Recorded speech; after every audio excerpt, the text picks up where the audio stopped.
Let me continue with area in polar. I somehow think last time I was uh, a bit rushing.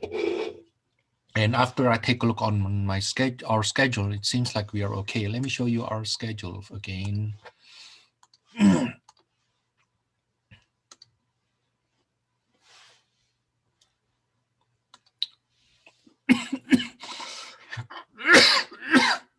Yeah, today we will finish up 11.1, I mean 10.4, and then work on 11.1. Now your test 3 will cover up to 11.1 only. So if your test 3 has only 5 sections. But 11.1 is quite a long section though. There is a chance that I cannot finish 11.1 and I need to continue on Monday. Okay, and then on Wednesday, we will cover 2 sections, 11.3 and 11.4. Next week, Saturday, not this Saturday, but next week, Saturday, I plan to use my office hour to review test 3. Now, you don't need to attend that if you don't want to. If you have questions, of course, I welcome you to attend that and ask questions, but I will record that. Okay, I will record that and you can find that in the past recording. And basically we will go one section each day after except the last day on Monday, May the 17th. Wednesday, May the 19th, we will do test 4 review. There's a chance that we have some spillover from 11.9 to that May the 19th. You know, but the Monday after that, we basically free. Okay, we can answer more questions there, and then the week after that, May the 26th, that will be your test 4. Okay.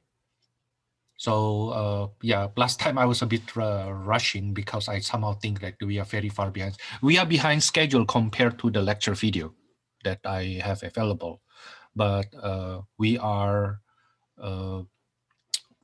basically on schedule compared to what we have the days ahead of us. Okay, even though I kind of like question if I may have some spillover here going to Monday, but let's take a look. Okay. Now let me do more problems from 10.4 on area. Let's say I do number 22. I don't even know what it looks like. Number 22, find the area enclosed by the loop of strophoid. R equals to 2 cosine theta minus secant theta. I don't even know what it looks like, but let's take a look on, when it says loop, I somehow think that it must be when the radius is 0. So I set this equals to 0.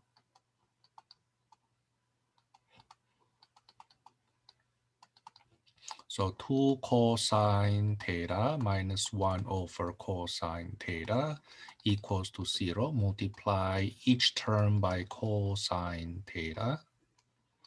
Then we will get 2 cosine squared theta minus 1 equals to 0. So cosine squared theta is 1/2. Oh, okay. So cosine theta is plus minus 1 over square root of 2. So theta will be basically the 45 degrees thingy. Pi over 4, 3 pi over 4, 5 pi over 4, 7 pi over 4. But I still don't know what it looks like. I still don't know what it looks like. Let's try to sketch it. When theta equals to 0, the r will be what? Will be 2 minus 1. That's 1. When theta equals to pi over 4, that will be 0 according to our computation. Okay, when theta equals to, how about pi over 6? Pi over 6, that will be r equals to radical 3 minus 2 over radical 3. That's 1 over radical 3. So it looks like this. It looks like this. And because it depends on cosine only, right? This is 2 cosine theta minus 1 over cosine theta. Then it must be symmetric with respect to the x-axis.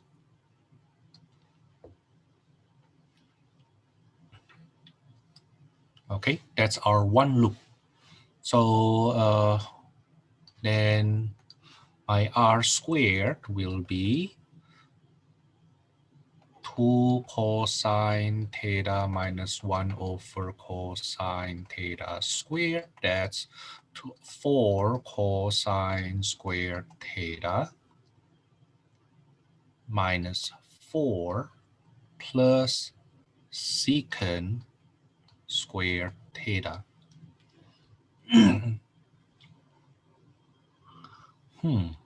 I wonder how to integrate that.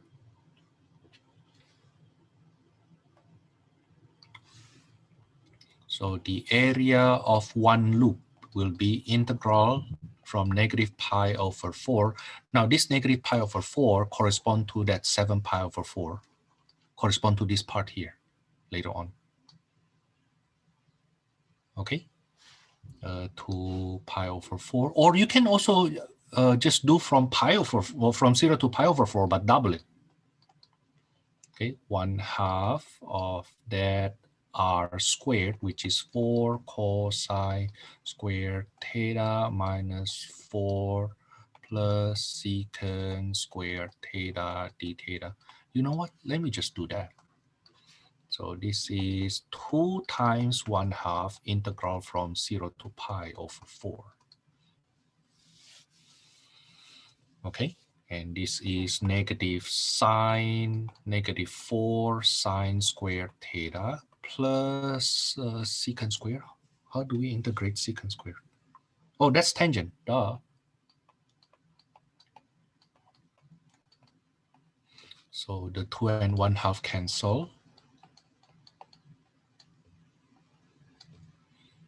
Okay, that will be negative 2 times 1 minus cosine 2 theta. And then plus secant squared theta d theta. Let me fix it first. It looks ugly. So that will be 2 cosine 2 theta minus 2 plus secant squared theta d theta. To be honest with you, I kind of like wonder if my graph is correct. Yeah, I kind of wonder if my graph is correct. At least this seems to be one loop here. Yeah, it seems to be one loop there. Okay, what is the integral of this? This is sine 2 theta minus 2 theta plus tangent theta from pi over 4 to, from 0 to pi over 4. That will be 1 minus pi over 2 plus 1. Uh-oh. How can that be negative? Minus 0. Oh no, it's not negative. That's 2 minus pi over 2. That's 4 minus pi, which is positive over 2. That's the area. You know what? Let me sketch the graph just to have a better view of what it actually looks like. So R equals to 4 cosine theta minus secant theta. Ah, that's the loop. Okay. That's what it looks like. Hey, at least I get the loop. Okay, that's what it looks like. Let me put it in back to our notes.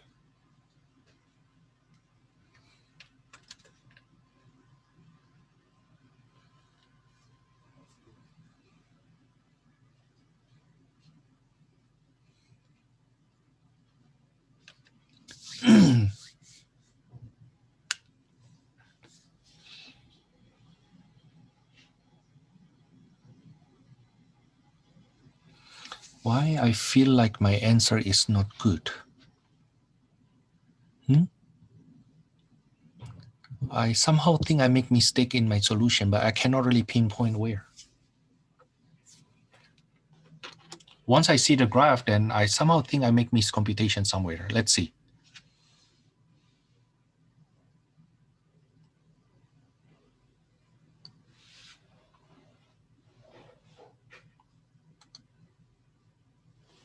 Yeah, I think the area should be bigger. I believe the area should be bigger.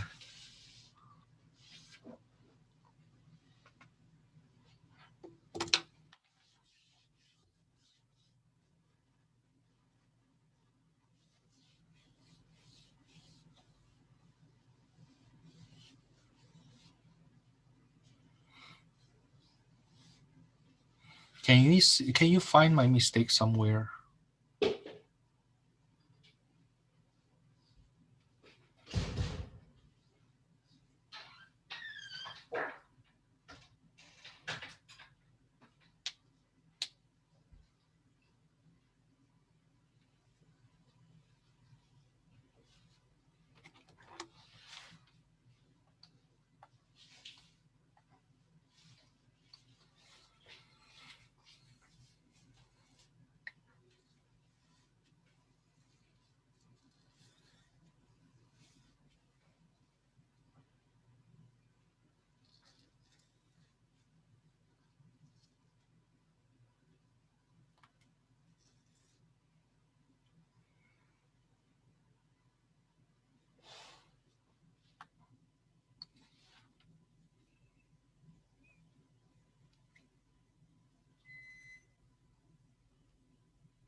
See, here's the thing. When I do, why I say that very likely my answer is wrong. Okay, you see that 4 minus pi is 4 minus 3.14, right? Divided by 2. Now, this is definitely less than 1/2, right?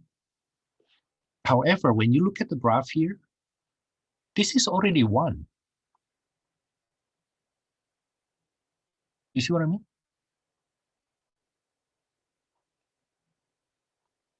That's already 1.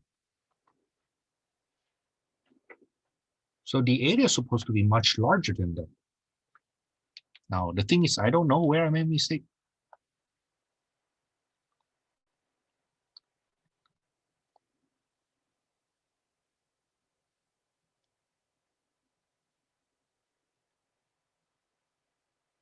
Do I make any mistake here?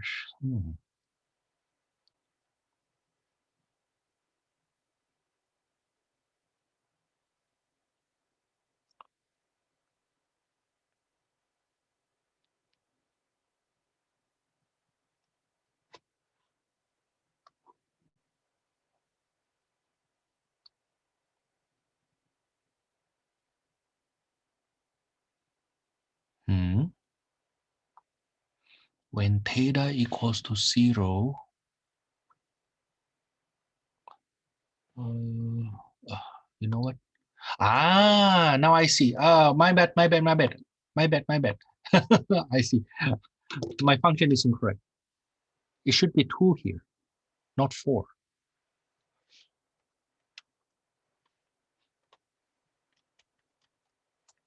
So R equals to 2 cosine theta minus secant theta. Nah, this looks better. My answer is actually correct. See?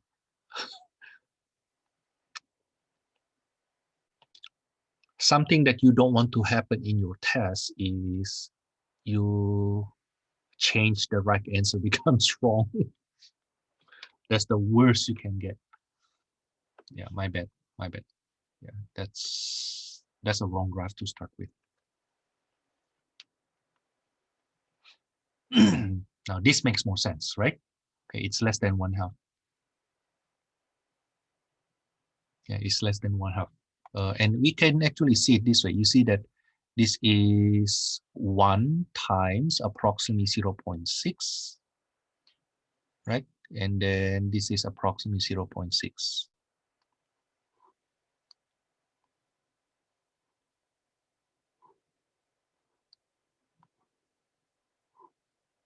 And you take half of that, approximately. I'm sorry, this is 0.3. So this is 0.3 here, this is 0.3, negative 0.3. Okay, so just the rectangle, the yellow rectangle itself is already 0.6 times 1, right? Now the one in the loop is definitely less than that.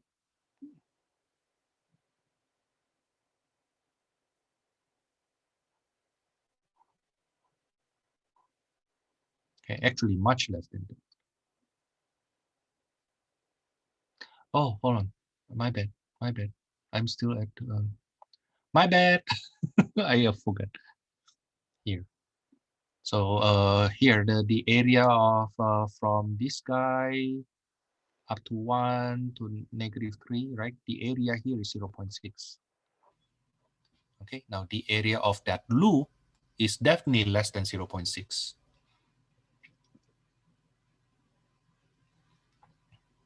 Okay. Oh man, I was so scared earlier that I mean, it's one thing that I get the wrong answer, but I can figure out what's wrong with me.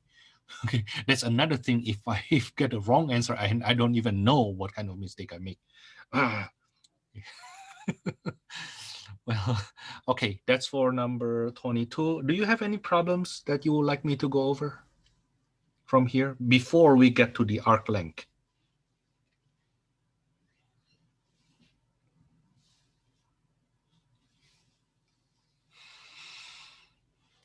Nothing? Okay, let me choose a couple more problems, then maybe number 30. Maybe number 30.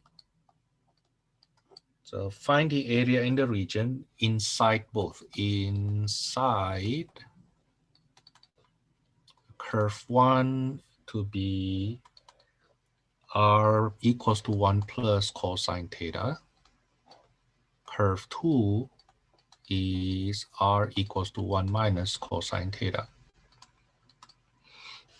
Let's see, what is curve 1, what is curve 2? Curve 1, let me use the blue color. Curve 1, when theta equals to 0, that's 2, theta equals to 1, that's 1, theta equals to pi. I mean, when theta equals to pi over 2, that's 1, theta equals to pi is 0. So it looks like this approximately.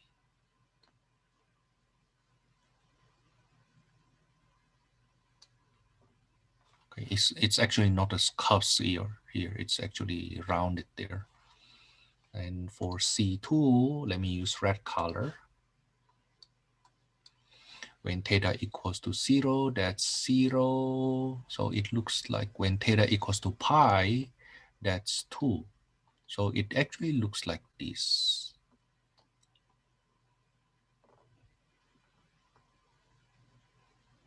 Now the one we need is the one inside both. Inside both.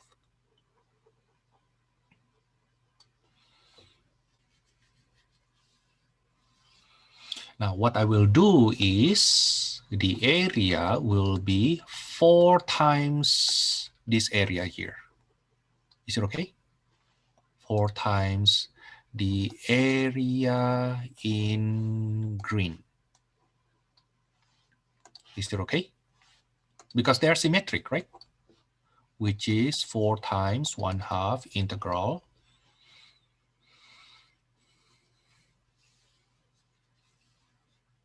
from 0 to what? So from 0 to pi over 2 of the red one. 1 minus cosine theta being squared d theta. Okay, so that is equal to 2 times integral from 0 to pi over 2 of 1 minus 2 cosine theta plus cosine squared theta. I think you can just compute it yourself, right? You don't need me to do that for you. We just need the setup and what it looks like.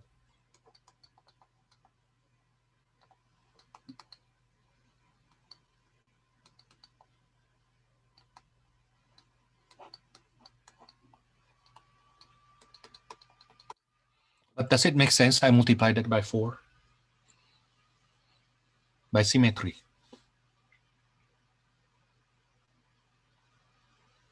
Number 32.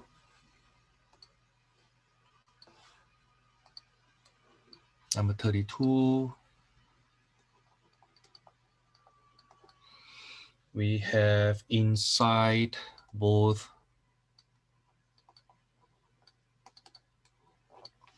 C1 to be 3 plus 2 cosine theta and C2 be R equals to 3 plus 2 sine theta. I want to use red color.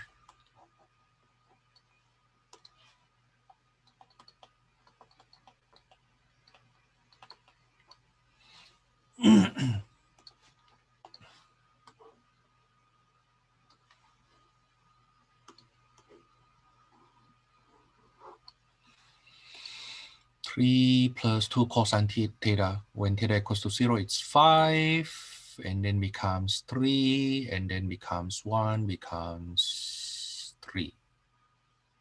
So approximately it looks like this.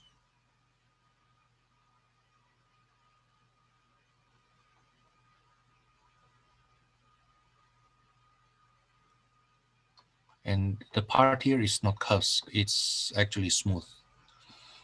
Now for the red one, however, is 3 plus 2 sine theta. So it will be 3 becomes 5, becomes 3, becomes 1.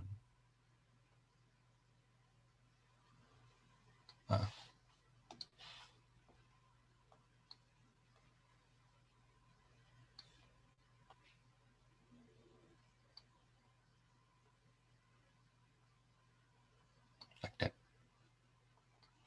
Okay, now you see that they have symmetry here. So I think what I will do is I will take the area here and then double it. Oh no, actually not only that, it's from here, right? It's from here, and then I will double it.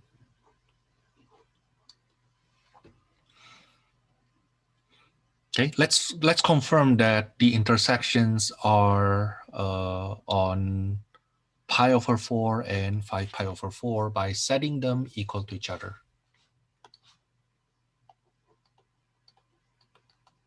That's how we see where they intersect.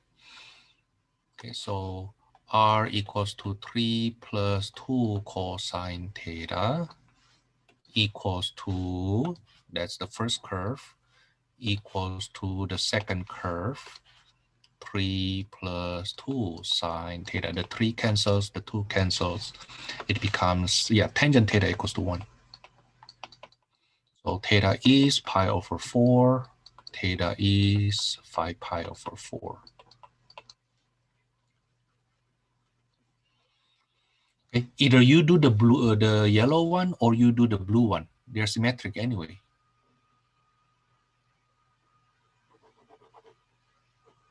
But Thomas, the thing is, how do we know that's what the graph look like? Memorize. Remember last time I told you to memorize those?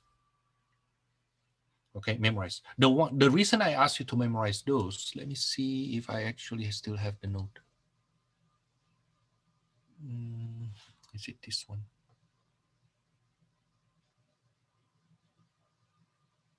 This one here. Okay, the reason I asked you to memorize this because it shows up a lot. Okay, instead of depending on graphing calculator, which you are not supposed to use. Okay, it's better for you to actually know what they look like. Okay, now so either you use the blue one or you use the yellow one. I think I will use the blue one. So the area inside both is equals to 2 times the area in blue, which is 2 times 1/2 integral from pi over 4 to 5 pi over 4 of the blue part.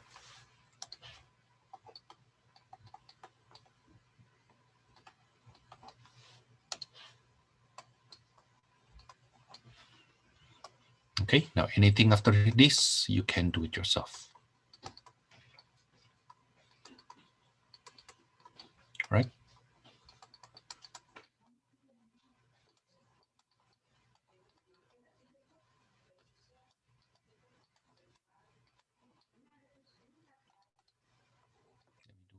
Maybe one or two more steps.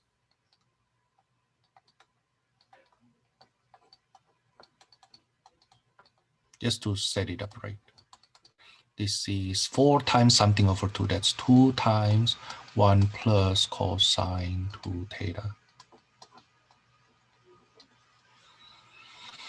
So this is, does that pass through the origin, or is it a straight line between the intersections? I believe both, because it is symmetry, right? And we know that this is 45 degrees here, and this is also 45 degrees here. So even though my sketch seems like it's a broken line, it's actually a straight line here. Okay. Then therefore it must go through origin.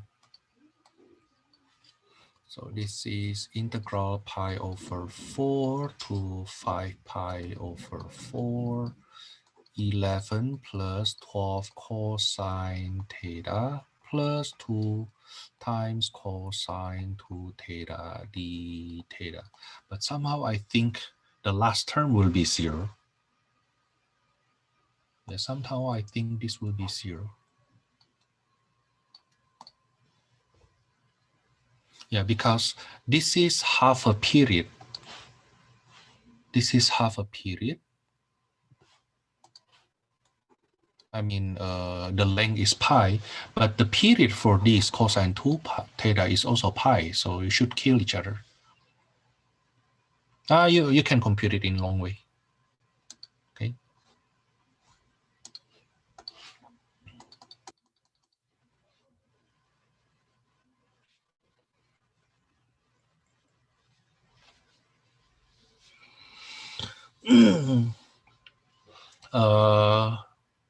Next one, the point of intersections. Let's say number 38. Number 38, find all points of intersections. Find all points of intersections. This part is tricky, by the way.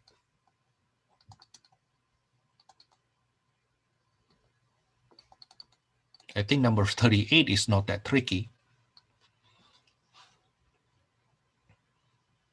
So the first curve is r equals to 1 minus cosine theta.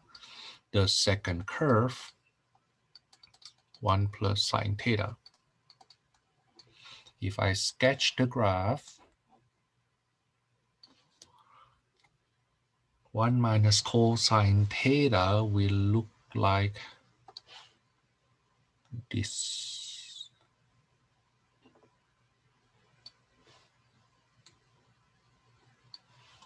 And 1 plus sine theta will be something look like this.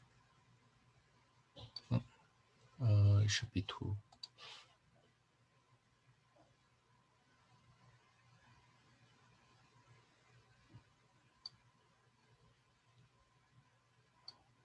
The reason I say that you should sketch that first, because you may miss some coordinates.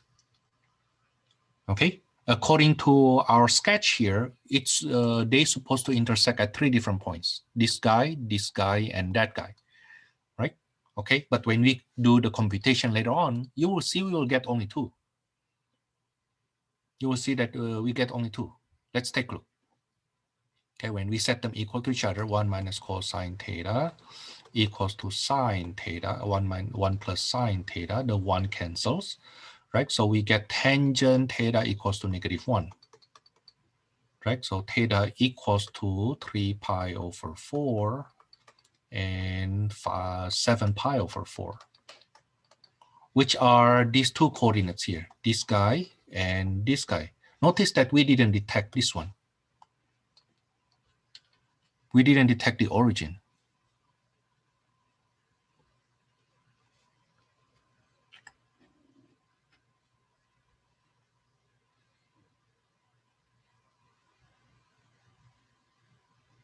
Okay, now how could we not detecting the origin? Because the R is 0 at different theta. That's actually the only time different theta still give you the same coordinate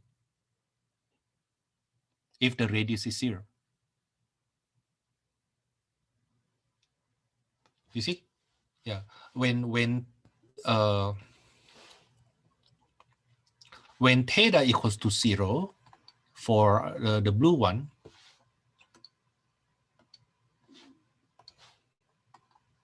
R equals to 0 when theta equals to 0, right? But for this one here, R equals to 0 when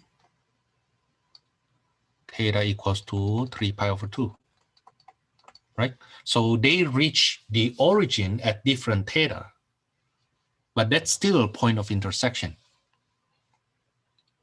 The curve intersect, but they don't collide because they reach the same coordinate at different time. Okay, now, so if you cannot imagine what the curve look like, then you will catch only these 2 coordinates, only these 2 theta where they intersect. Number 41.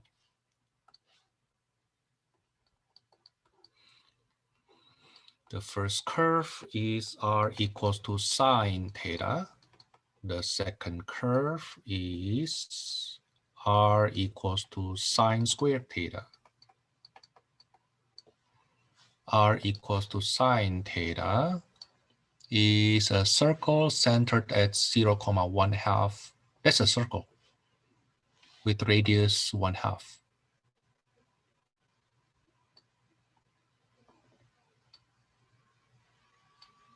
That's the C1. Now, how about C2?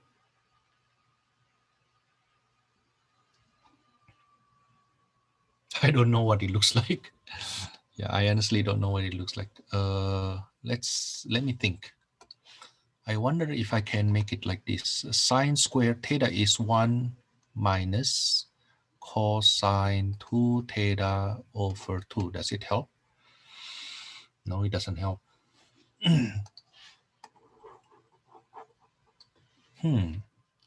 I just plot it then.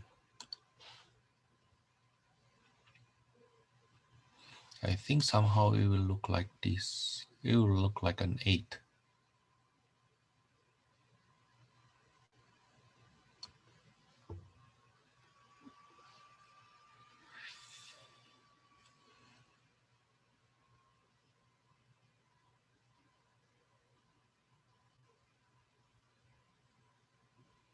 So it should intersect at two different points instead, only two different points. Let's see. So sine theta equals to sine squared theta. 0 equals to sine squared theta minus sine theta. So that's sine theta times sine theta minus 1. So sine theta equals to 0 means theta equals to 0 or pi.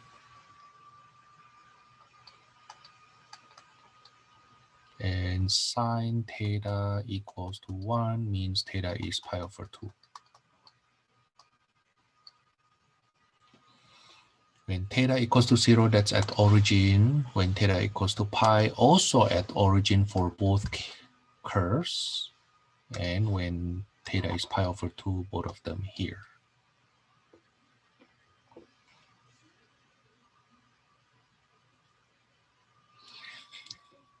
Okay, let me stop here for the area of the polar coordinate. Let me go to arc length.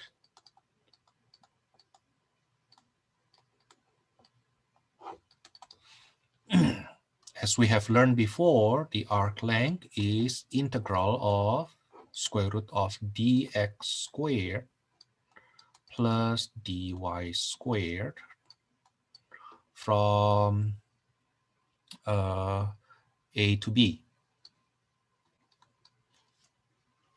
Now I need to express this guy, the guy inside the radical, in terms of theta, in terms of r theta to be more precise.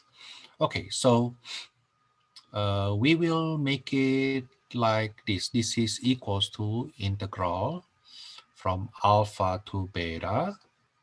And inside we will get dx d theta squared plus dy d theta squared d theta.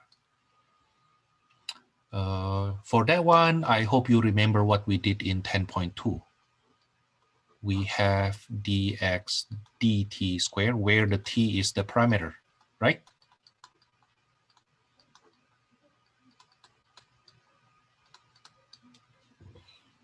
Okay, that's from 10.2. Now our parameter is theta, okay? So that's what I will do. But we happen to have the relationship. We can develop the formula a bit further. So once we know that x is r cosine theta, then dx d theta is dr d theta cosine theta minus r sine theta, while the y, which is r sine theta,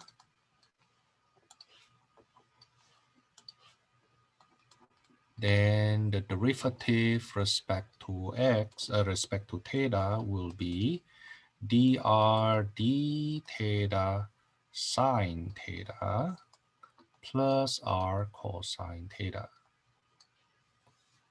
Now I will square both of them.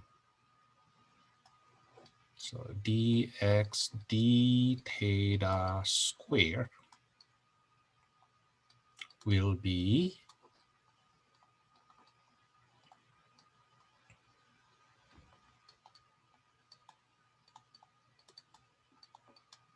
okay, and the dy d theta squared will be, yeah. Later on, you will memorize the final result of this derivation. This will be dr d theta squared cosine squared theta minus 2 sine theta cosine theta dr d theta plus r squared sine squared theta.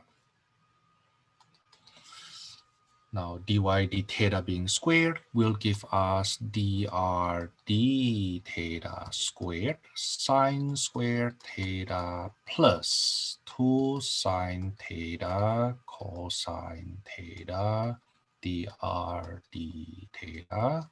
Notice that when we add them later on, they cancel, right? The middle two terms. Okay, so this guy, when you add, what you get?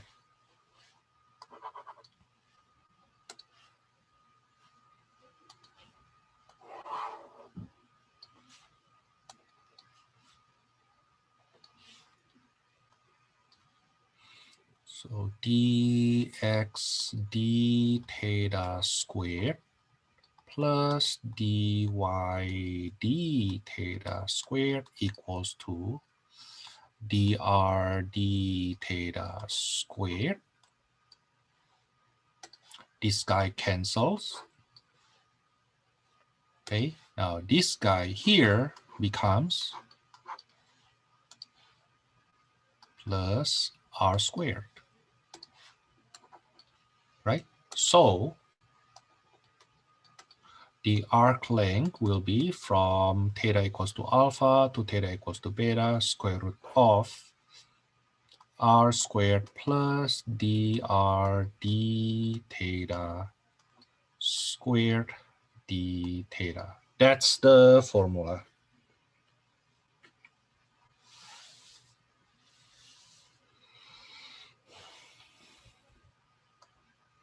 Okay, we will apply these problems. Number 45.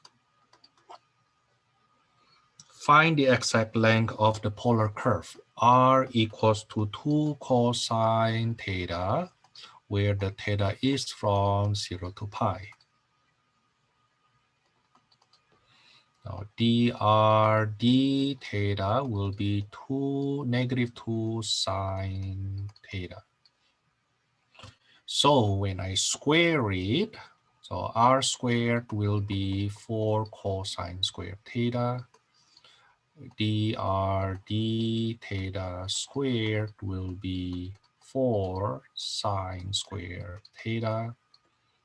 The sum is not 8, 4, because cosine squared plus sine squared with the same amplitude will give us just the amplitude.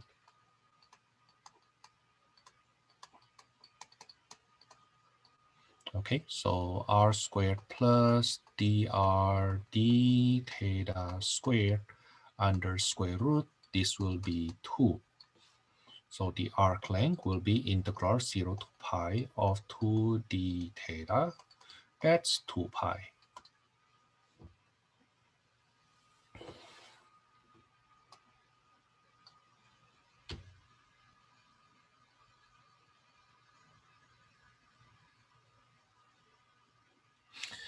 By the way, do you know what this looks like?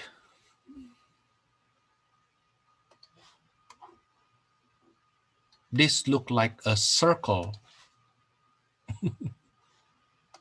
Yeah, this looks like a circle with radius 1.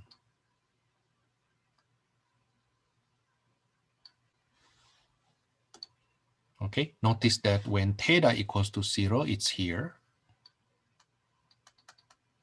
Theta equals to pi over 2 is here.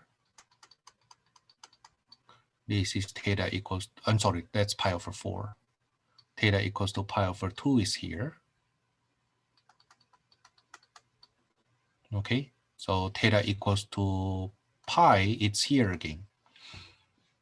So if you happen to know that this is just a circle and this is one full circle, right? This is circle with radius 1 centered at 1, 0. Now, what is the circumference of a circle with radius 1? The circumference of that circle will be 2 pi r, right? Okay, so you see, if you happen to know what it looks like, a better mastery level of the graph, right? Then doing it using calculus will be just a hard way to do it. You know, if you do it this way, yeah, you're working a bit harder. But I mean, it's not too hard. It's short enough. It's nice to observe that though. Okay. Number 46. R equals to R 5 to the theta, where the theta is from 0 to 2 pi.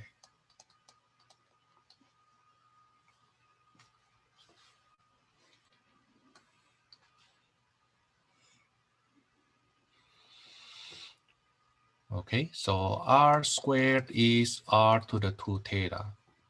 At the same time, dr d theta is 5 theta times natural log of 5. Long time no see, huh?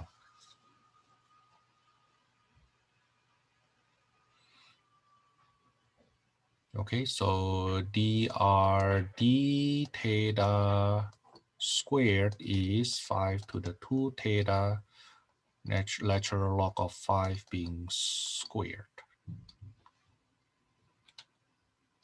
So the arc length is now integral from 0 to 2 pi square root of 5 to the 2 theta plus 5 to the 2 theta natural log of 5 being squared d theta. That's integral from 0 to 2 pi 5 to the theta square root of 1 plus natural log of 5 squared d theta. But notice that this radical here they are just constant, so I can pull it out.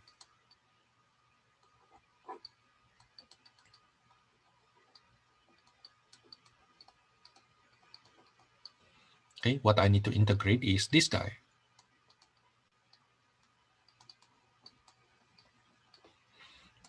Okay, but that is 5 to the theta over natural log of 5 from 0 to 2 pi.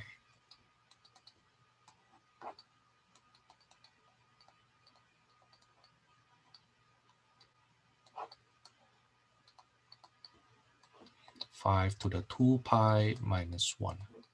Yay, not too hard.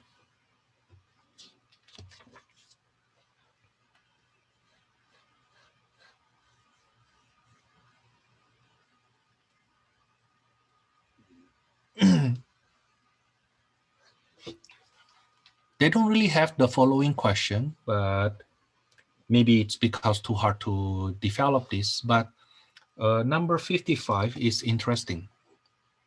They basically tell us how to develop the formula. Suppose you have R as a function of theta,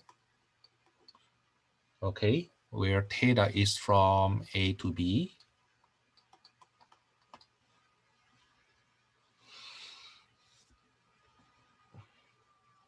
And then revolve around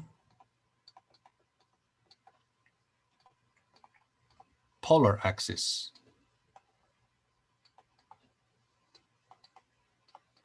Now, polar axis is basically positive x-axis.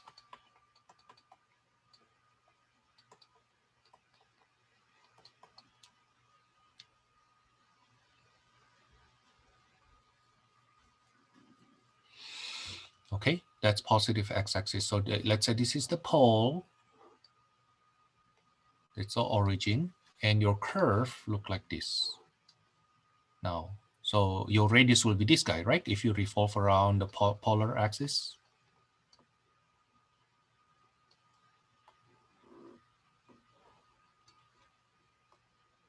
So this will be your radius. Your radius is y, okay? And this is your ds. Remember? Okay, so the surface area in rectangular was 2 pi integral from A to B of the radius y ds. Remember that? Now, change this all to polar. The 2 pi stays, integral from a to b, that's for the theta. The y is r sine theta, is it right? And then the ds was square root of r squared plus dr d theta squared d theta. Let me show you the substitution.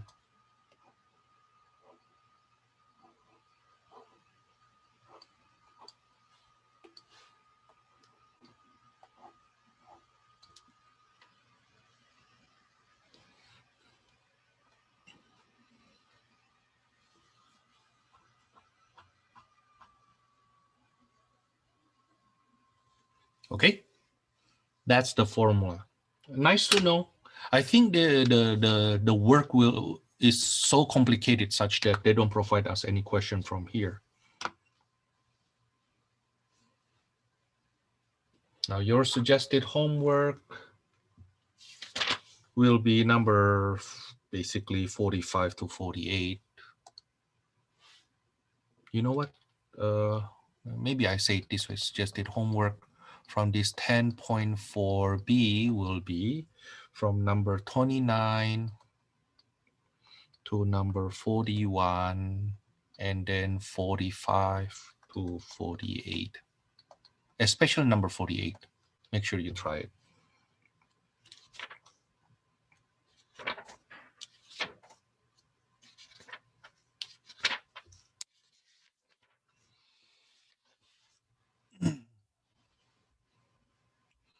What do we do with rotating these shapes and finding,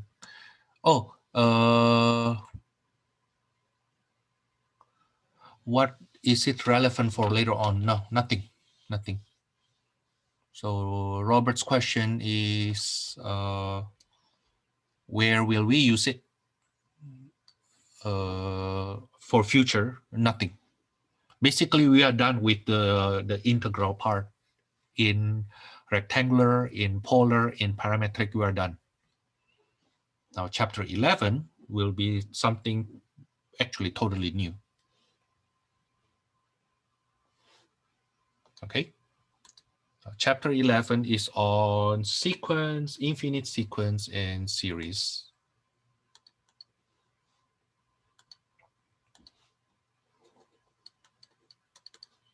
Infinite sequence and series.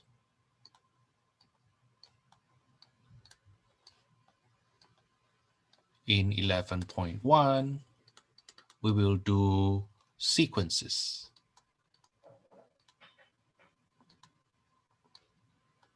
Now, my assumption is you watched the lecture video already, so that I don't need to do a lot of theory again. Okay. I will do problems right away. Number 4. List the first 5 terms. List the first 5 terms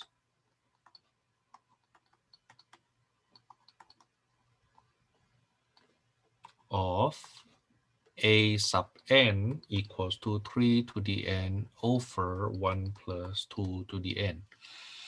Now, if you watch my lecture video, you will see that a sequence is basically a function on natural domain.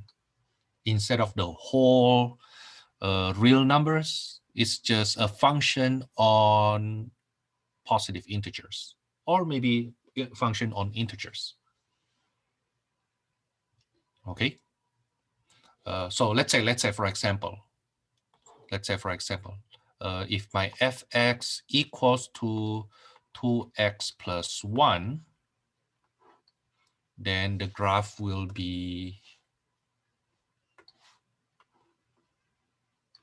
2x plus 1. It will be like this, right? Approximately. Okay, now a sub n equals to 2n plus 1 will be just dots on that graph. When n equals to 0, it's here. When n equals to 1, it's here. When n equals to 2, it's here. so on and so forth. So you can say that the sequence is actually part of the graph. The sequence will give us, when you graph the sequence, it will give you dots. Right? It's discontinuous everywhere. Okay? It's discontinuous everywhere, such that because sequences are not continuous, we are not allowed to use L'Hopital rule directly later on. Okay? Let me say that. So this is discontinuous everywhere.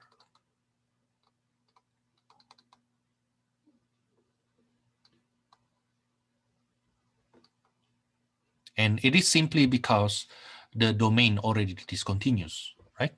Okay, the domain already discontinuous. The n is from 0, 1, 2, 3, 4, or usually we start from 1 instead, while the function fx is a continuous function. In fact, it is continuous everywhere.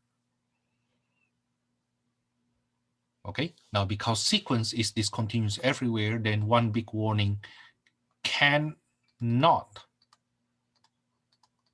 apply L'Hopital rule directly.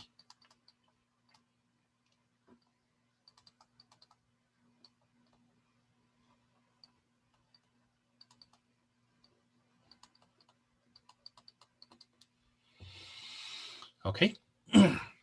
Now, what it has to do with this question, Thomas, once you see that the sequence basically a function on integer domain, then the first 5 terms will be when you replace n by 1.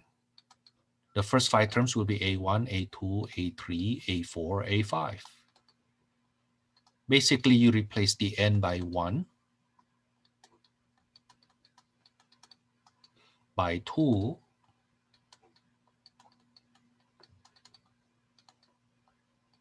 by 3.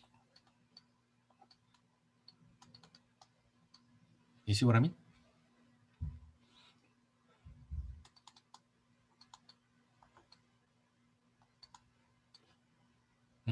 Maybe I slow down.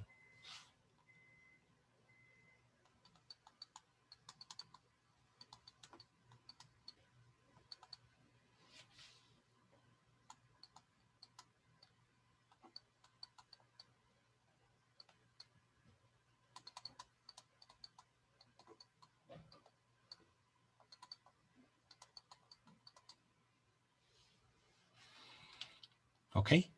Now, but don't forget, it's a sequence. So when they want you to write it, to write the first 5 terms, you need to write it as a sequence.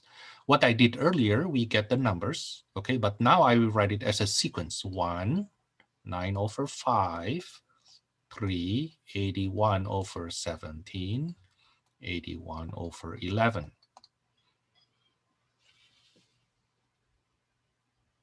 Okay, that's for number 4. Number 8.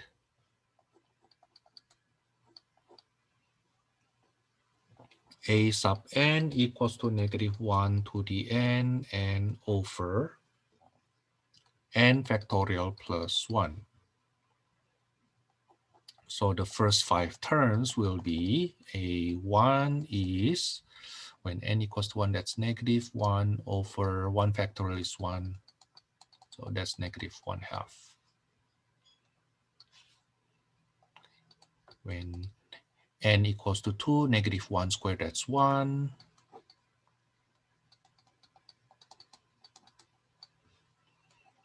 A sub 3, that's -3 over 6 plus 1, that's 7. I hope from this one question we learned something new, and that is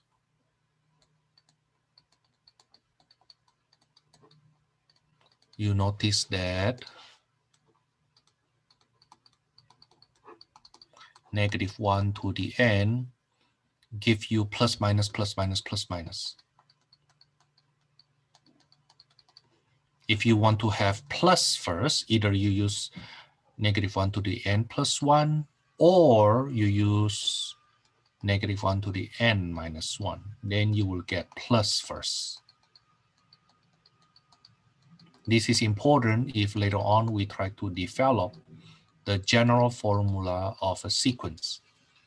Now, -1 to the n or -1 to the n plus 1 minus 1 are called alternator.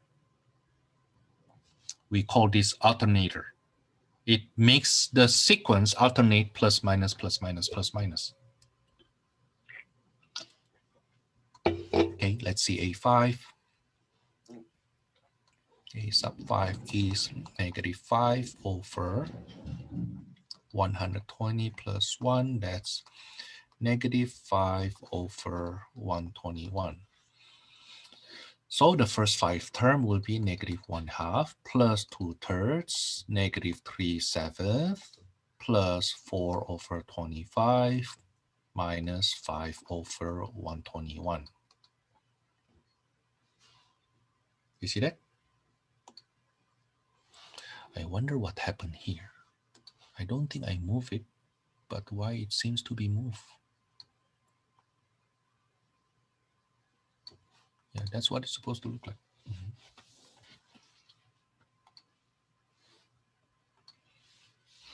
That's for number 8. Number 10. If number 4, number 8, the sequence are written in form as a general term, so a sub n equals to the function of n. Okay, you can say that's actually the general term formula. Okay, now number 10, we call that recursive form. The first term is 6. The n plus first term is a sub n over n.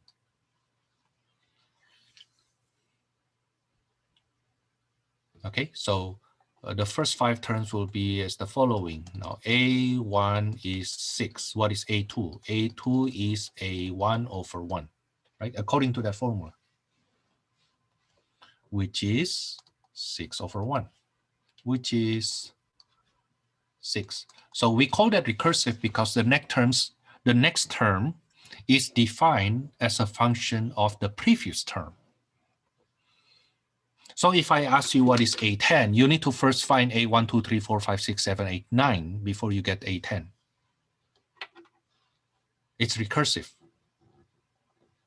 Okay, A3 will be A2 over 2. That's 6 over 2, that's 3. A4 will be A3 over 3, that's 3 over 3, that's 1. And the 5th term will be the 4th term over 4. Okay, so the sequence is 6 and then 6 and then 3 and then 1 and then 1/4.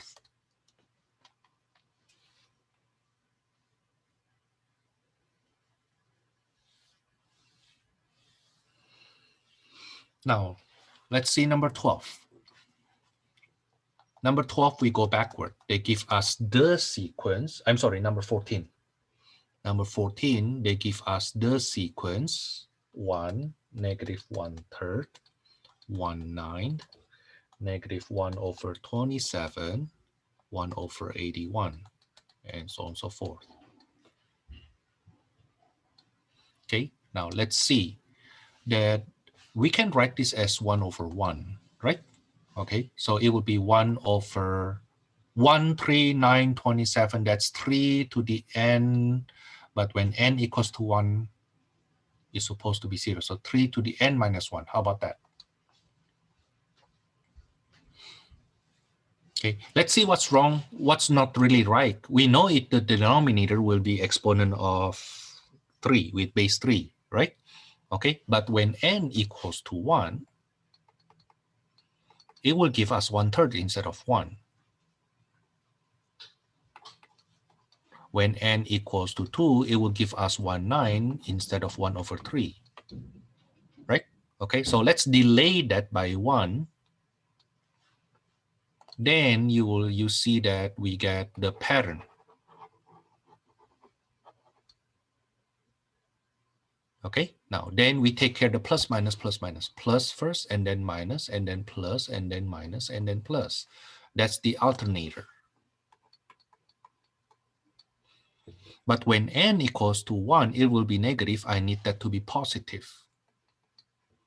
So, solution, what is the nth term, the general formula? The general formula can be written as -1 to the n minus 1 over 3 to the n minus 1.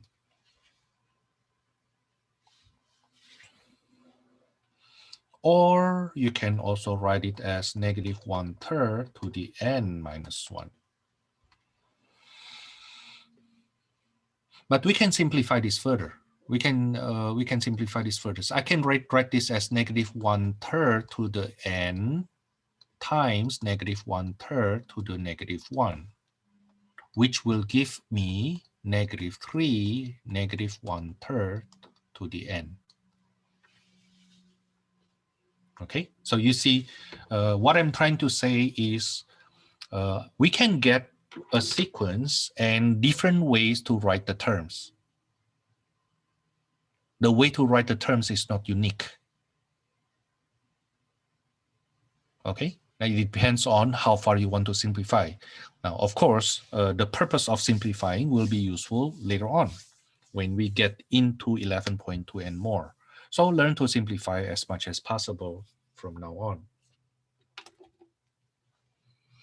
How about number 16? We have the sequence 5 and then 8 and then 11 and then 14 and then 17 and on. Anybody can help me? Do you see any pattern there?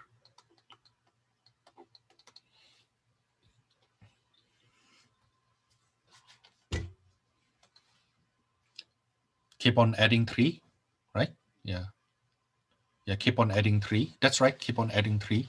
Now, because you keep on adding 3, if you keep on adding 3, so when n equals to 1 is 5, and then 8, and then 11, and then you keep on adding 3.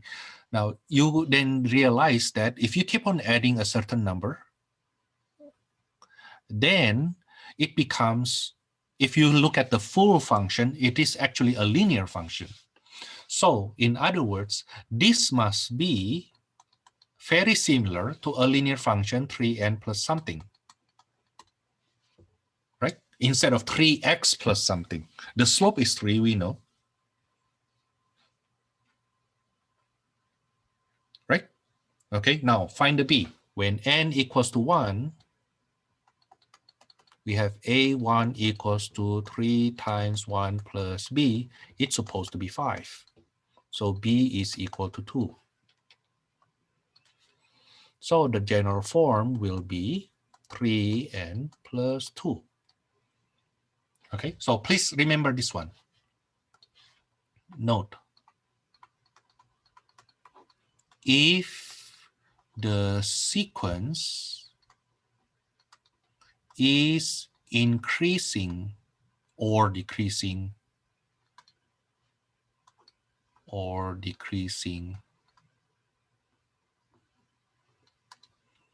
by a constant, then the sequence follows linear function.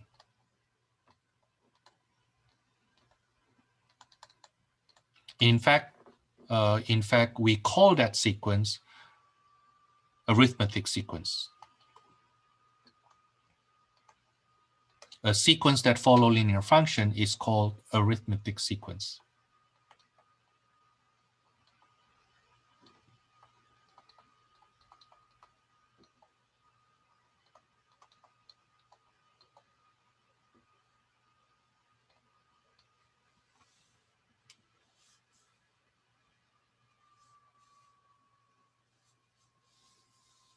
The interesting one is number 18, actually. Number 18.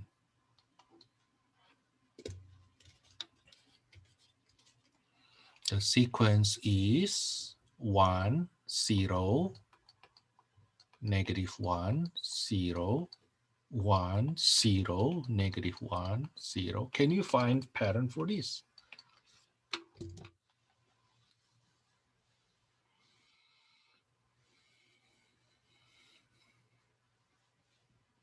There are many ways to do this though. There are many ways to do this. Many ways to do this. Let's sketch the graph first.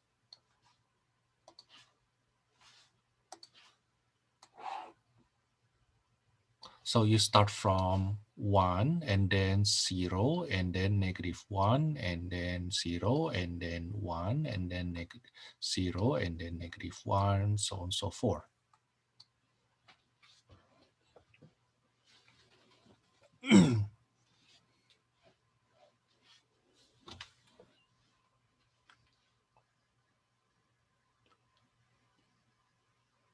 Can you imagine a continuous function? Can you imagine a continuous function that gives you this graph on integers?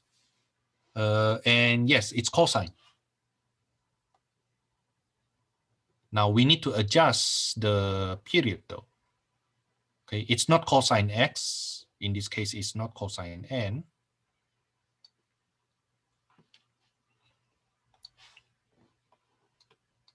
That's cosine, I think, pi n or pi over 2n, pi n over 2, right? When n equals to, oh, no, it's sine. You're right.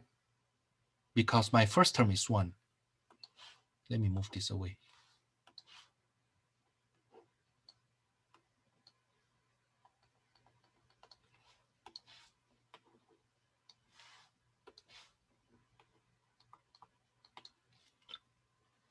Right? Okay, so when n equals to 1, that's 1. When n equals to 2, that's 0. When n equals to 3 is -1.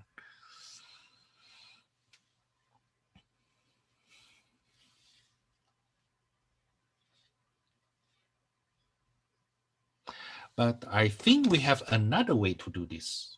It doesn't have to be this one. Can you think of that?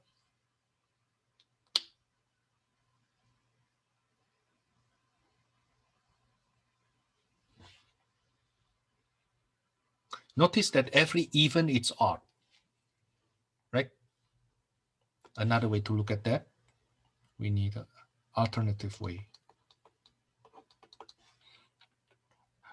Here, I am not satisfied by just doing it one way. I can try to find another way. Of course, the obvious one is sine pi n over 2, right? But let's imagine if we have another way to do this. Let's see if we have another way to do this.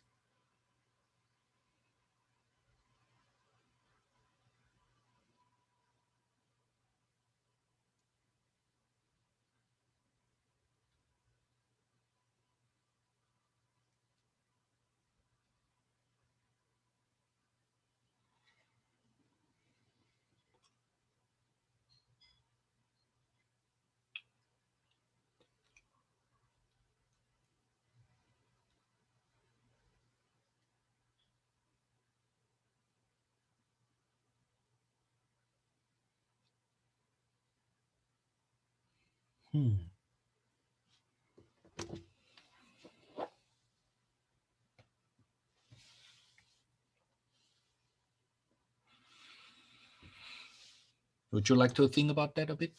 Let's take a little break while thinking about it. Now we come back at 8:45. Okay, let's start again. I honestly think about that. Yeah, no, I didn't really rest. I actually tried to think about it, but I cannot really find out a better way. I come up with this though. I come up with that's equals to 0 when n is even. And that will be -1 to the power of n minus 1 over 2 when n is odd.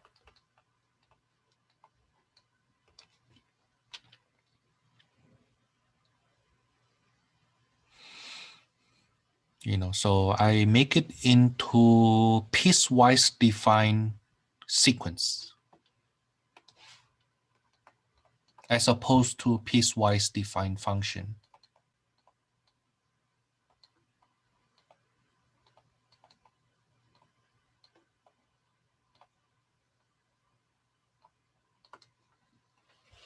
Okay, that's for number 18. It is to recover the general term of a sequence requires some experience, to be honest with you. Now, I will work on finding or determine whether a sequence is convergent or divergent. Determine whether a sequence is convergent or divergent. Before working on problems, let's summarize first the technique we have with the assumption that you already watched the lecture video. The first one, applied limit, direct limit.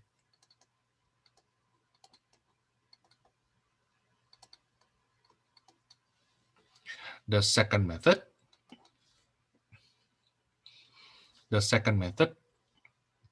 is applying the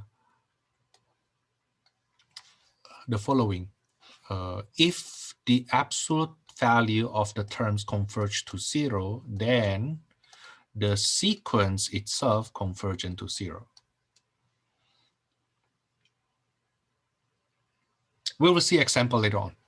Okay, we'll see example later on. The third method is by squeeze method.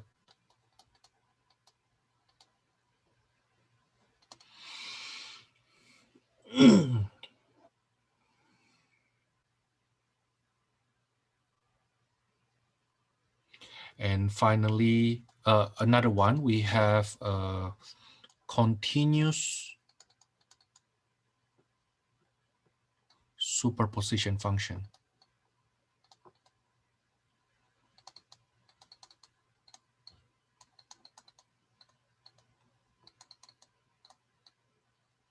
Okay, again, I will explain that later on when we use it. Okay. What else? And the last one, it's monotonic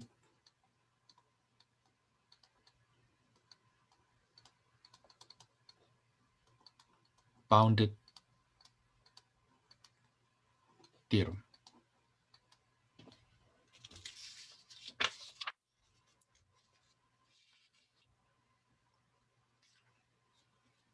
Our textbook called that monotonic sequence theorem. Let me emphasize that by using monotonic bounded theorem.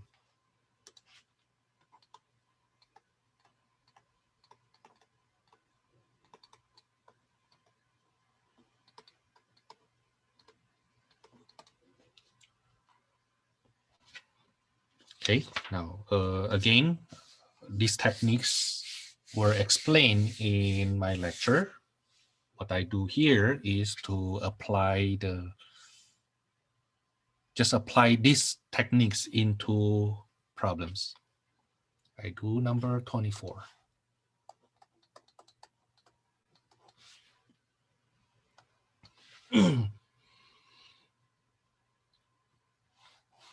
Is a sub n cubed over n cubed plus 1 convergent? If convergent, find the limit. Solution. It's basically asking if the limit as n goes to infinity exists. If it exists, then find the limit. Okay, now remember, we are not allowed to use L'Hopital rule because sequences are not continuous anywhere. Okay, one of the big requirements for L'Hopital rule is that the function is continuous. And actually, we don't need to, in this case, for example, we don't need to use L'Hopital rule as long as you have a pretty good foundation in your calculus 1. Like, for example, we know this will converge into 1, but how? We divide the top and the bottom by the highest exponent.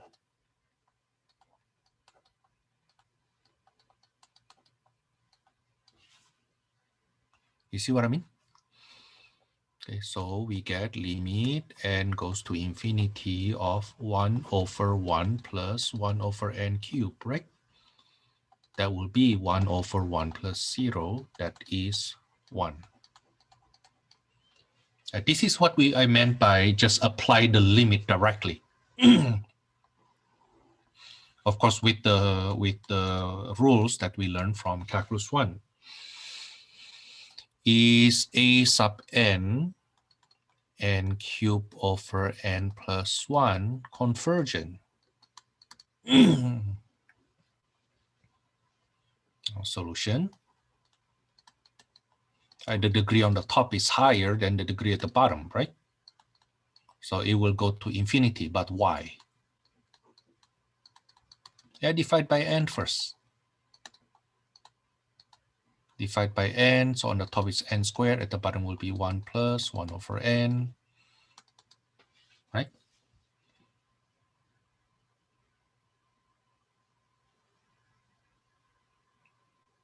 Okay, so that will be infinity over 1 plus 0.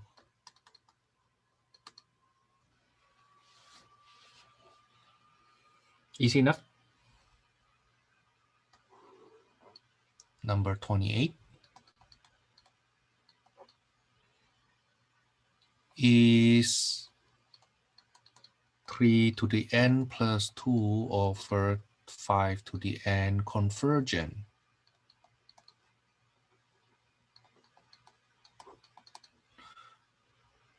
That's basically limit n goes to infinity of 3 to the n plus 2 over 5 to the n.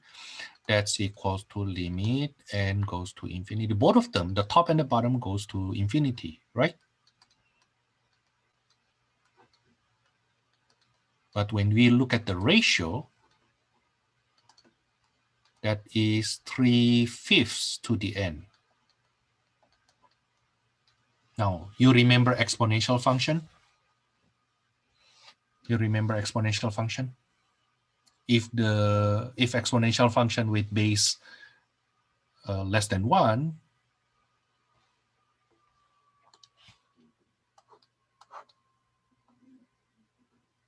in this case is 3/5, right?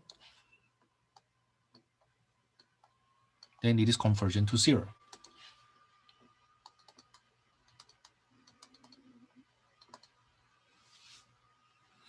Okay, some note.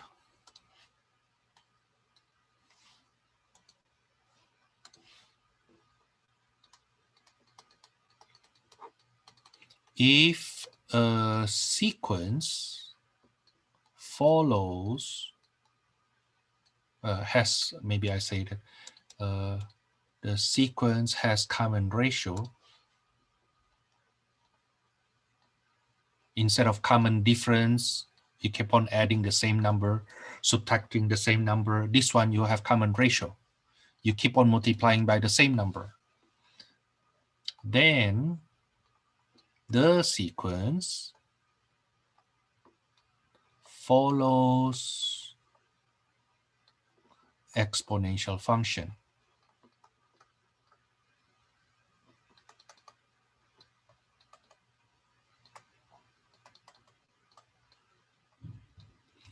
N is called,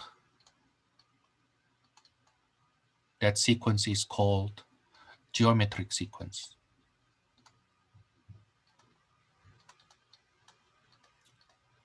Okay, the fact that it is arithmetic sequence where you keep on adding or subtracting the same number, or geometric sequence where you keep on multiplying by the same number, will be useful for our work in 11.2.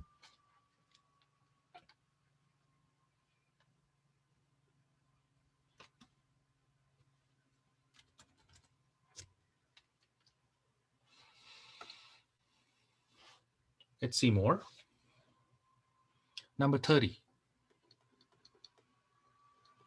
is the sequence square root of n plus 1 over 9n plus 1 convergent. So far, we still deal with a very, very standard limit work.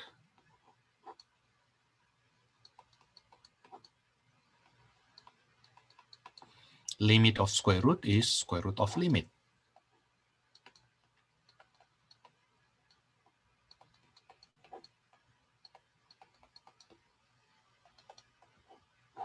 No, you cannot use L'Hopital rule. No, don't do that. But I can divide by n. See, this technique is something you learn way in calculus 1, right? This is square root of 1 plus 0 over 9 plus 0. That's square root of 1/9, which is 1/3.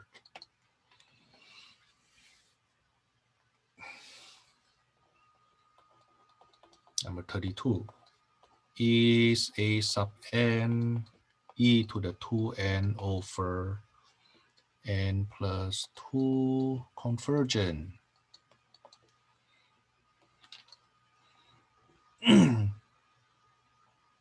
Solution. So we basically need to compute the limit of e to the 2n over n plus 2.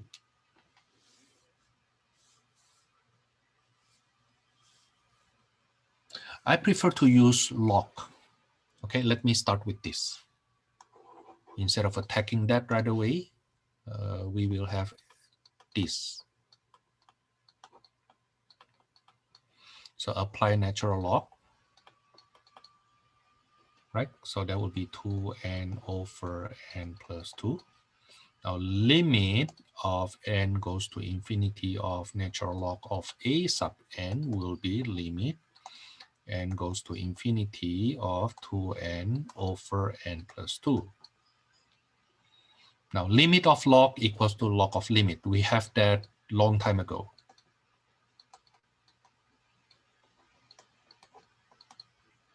While on the right hand side, we divide by n on the top, n at the bottom. So natural log of limit will be 2 over 1 plus 0, that's 2. Now then you go back to the exponential form.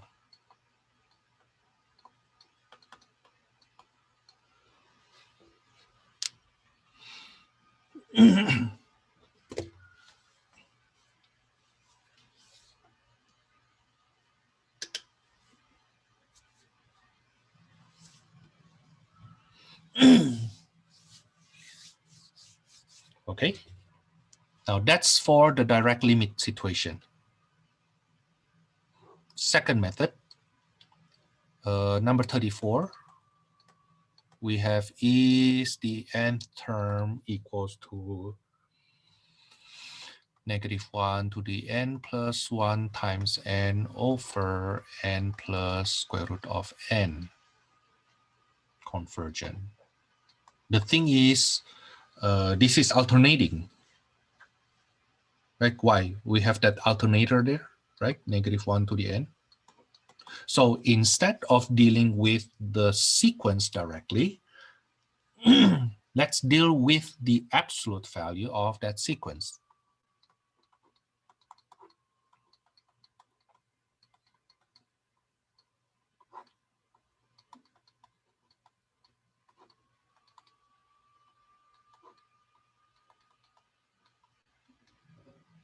Okay, now then limit n goes to infinity of that absolute nth term.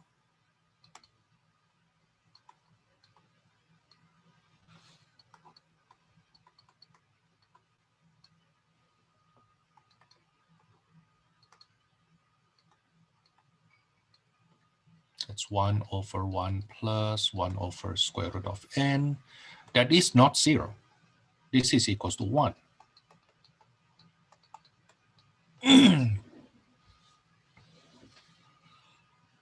Okay, that's not 0, which is not 0.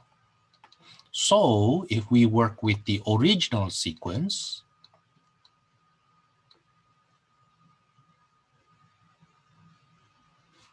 when we deal with the original sequence,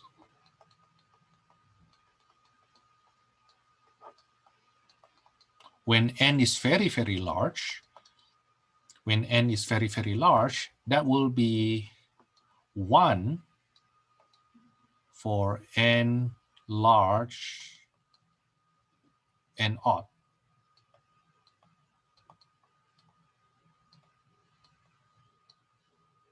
It will be -1 because the magnitude convergent to 1, right? This guy here convergent to 1. Okay, so later on, it becomes positive or negative, depends on the n.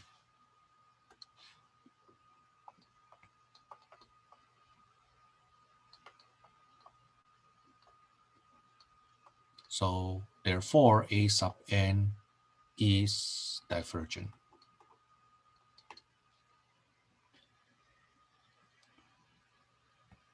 Actually, once you identify that it is alternating, and once you identify that it is alternating, and the absolute is not going to 0, then it is divergent.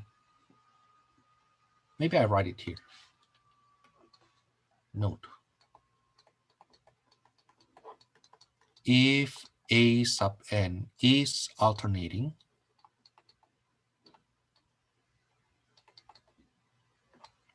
and the magnitude is not going to 0, then A sub n is divergent.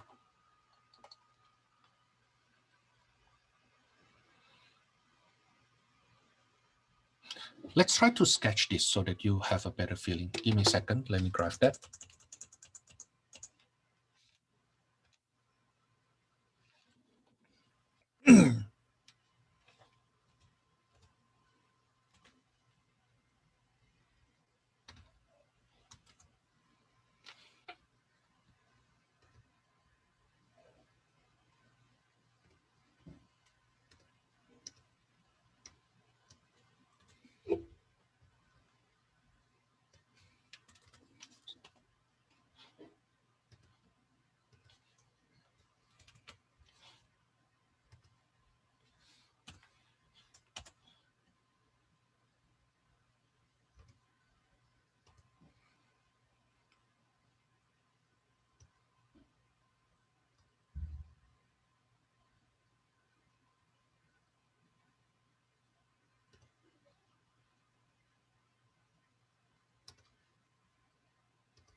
This is for number 34.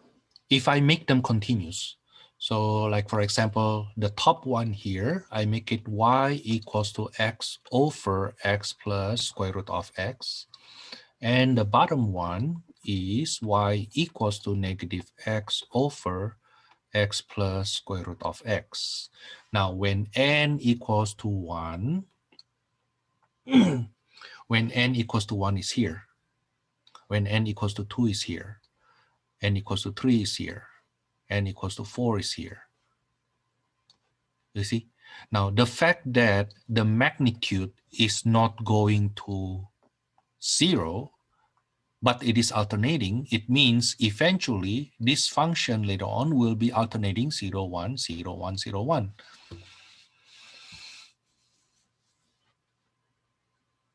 You see that? It is not converging to something. It is not converging to something. It's not like, let's see, for example, I create a new sequence, for example, if I have a sub n -1 to the n over n. You know, when you look at the magnitude, it's alternating function, alternating sequence. When you look at the magnitude, this is 1 over n, which is convergent to 0, right? Now, because the sequence convergent to 0, so the magnitude of the sequence convergent to 0, then the sequence itself must go to 0. Now, let's picture what it looks like when we sketch the graph. Give me a second.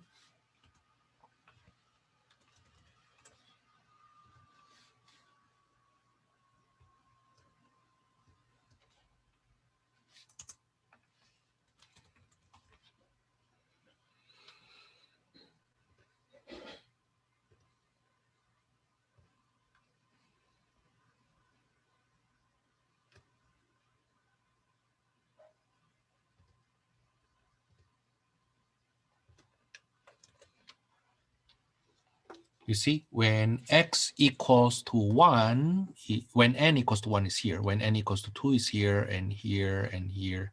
You see, okay, this absolute of 1 over x, okay, squeeze this sequence to die at 0, right? Eventually, it actually being squeezed to 0. Okay. Now, because the magnitude goes down to 0 for alternating alternating sequence, then the sequence itself must be going to 0. Oh, by the way, you don't have to always use the limit as long as you use arrow at the end. Okay, so beside, let me see. So far, I use limit, right? Let me say, for example, number 32, you can write it this way.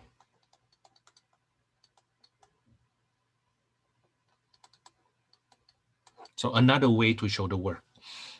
Okay, so a sub n equals to e to the 2n over n plus 2. So I apply limit, natural log.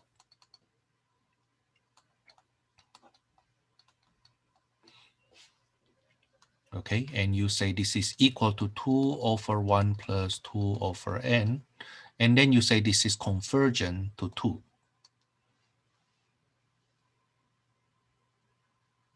Okay, so a sub n is convergent to e squared, like that. Okay, so you don't, what happened here, imagine if you just don't write the limit, okay, and then this is when you apply the limit, like that. Okay, I don't like this though, to be honest with you. In my opinion, it's kind of like a lazy way to write a sequence, but it is an acceptable way in general. So I have to accept that also. I mean, every teacher has to accept that. Every teacher has to accept that. Number 36. Number 36, the sequence is cosine of 2 over n. Now, there are times, however, we can't really always use that kind of notation. For example, here, okay, I have to use limit to show you what actually happened. Limit cosine of 2 over n, because cosine is a continuous function, then I can switch the order cosine and limit.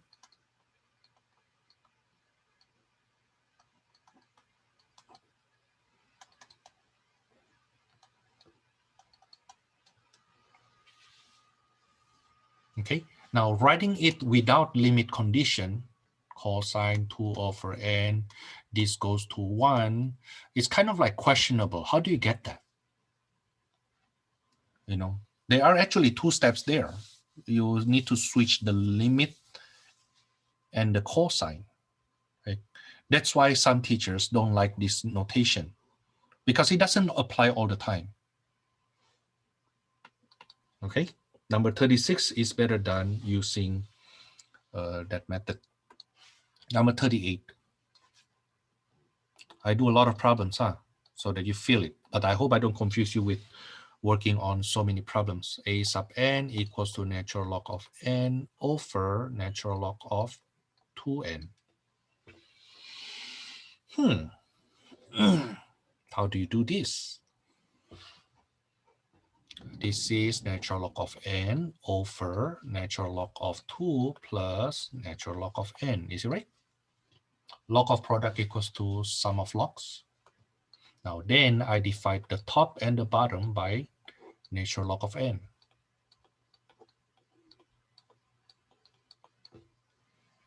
But this conversion to 1 over 0 plus 1. So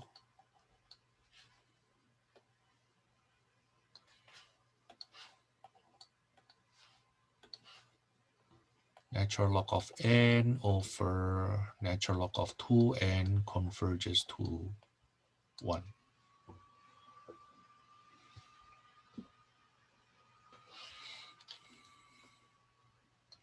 Number 40.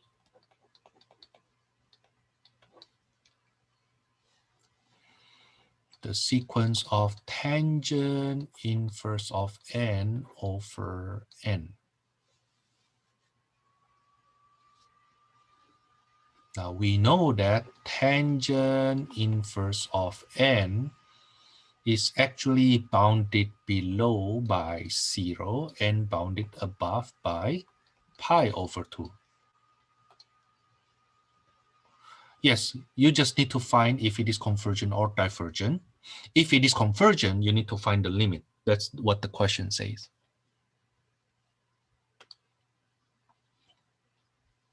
Now, the good thing about this sequence here is that it is bounded. The numerator is bounded. So I can have 1 of 0 over n less than equals to tangent inverse n over n less than equals to pi over 2n. Is it right? This is 0 less than equals to tangent inverse n over n less than equals to pi over 2n. Now, so I apply limit n goes to infinity of 0, limit n goes to infinity of tangent inverse n over n less than equals to limit n goes to infinity of pi over 2n.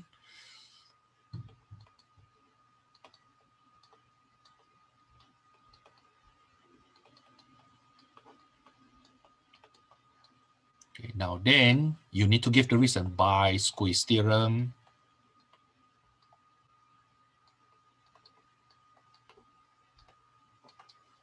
Limit n goes to infinity of tangent inverse n over n is 0.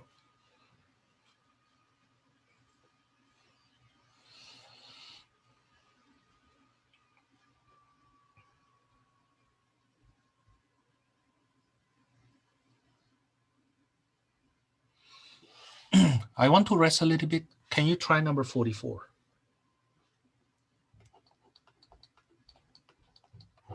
So the nth term is the nth root of 2 to the 1 plus 3n. Actually, you can rewrite this as 2 to the power of 1 plus 3n over n. Is it right? And you just do the limit as usual. Or you may want to do log base 2 first. Okay, number 46. That's the n term is 2 to the negative n cosine n pi, which is cosine n pi over 2 to the n. You squeeze, because the numerator is bounded between negative 1 and 1. The denominator goes to infinity.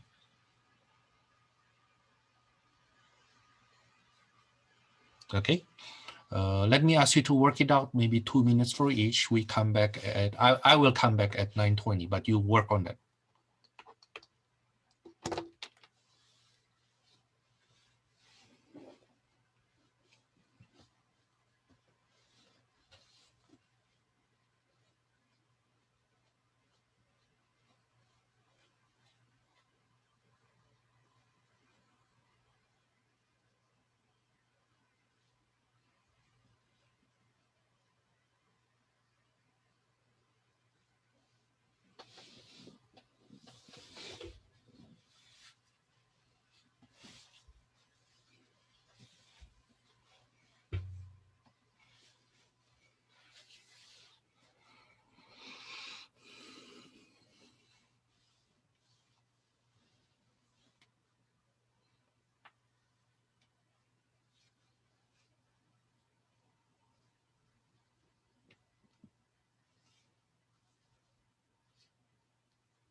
Okay, let's oh, I didn't pause that. I'm sorry.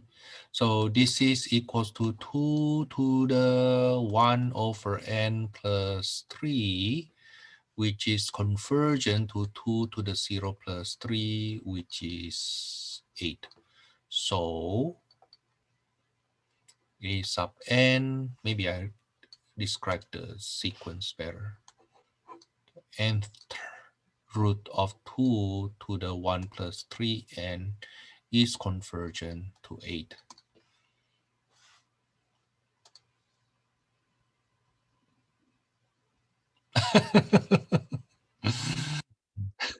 Don't worry about it, Robert. I think one thing I need to train you right now is how to write it and expose you with a lot of different techniques. Okay, so my technique may be short, but cannot be used in other technique that you try to do. So don't worry about that. Okay, for this number 46 cosine and pi is between -1 to 1. You can also say absolute of cosine n pi is less than equals to 1. Okay, either way. Now then you divide by 2 to the n.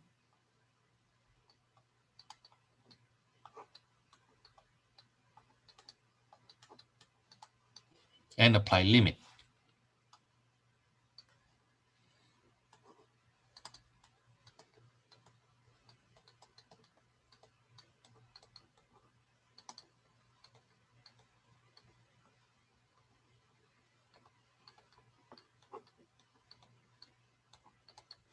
Let me do this later.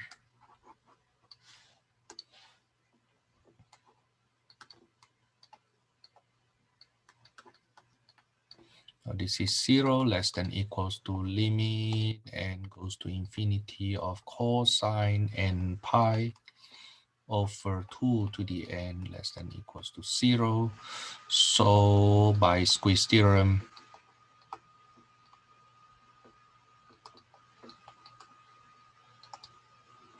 limit n goes to infinity of cosine n pi over 2 to the n is 0. Now another way to write it, but the same idea, you argue that absolute of cosine and pi is less than equals to 1. Okay, so cosine and pi over 2 to the n in absolute is less than 1 over 2 to the n. But this converges to 0. So by squeeze theorem,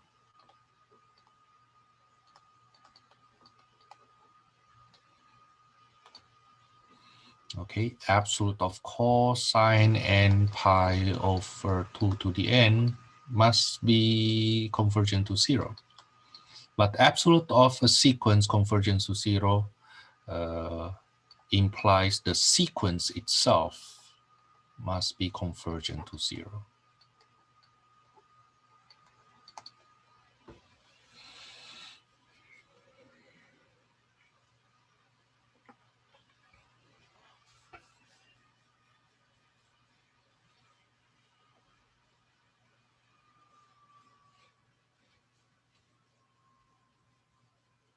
Okay, now the next one is so how many techniques I already covered so far?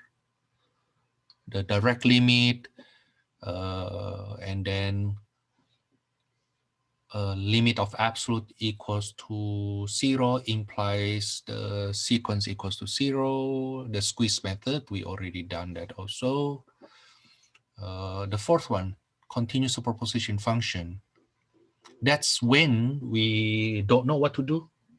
Then we look at the superposition function. Superposition function means this, like if, let's say this is the sequence, right? Let's say this is the sequence here. These are the sequence. Superposition function is the continuous function whose part of that hits the sequence.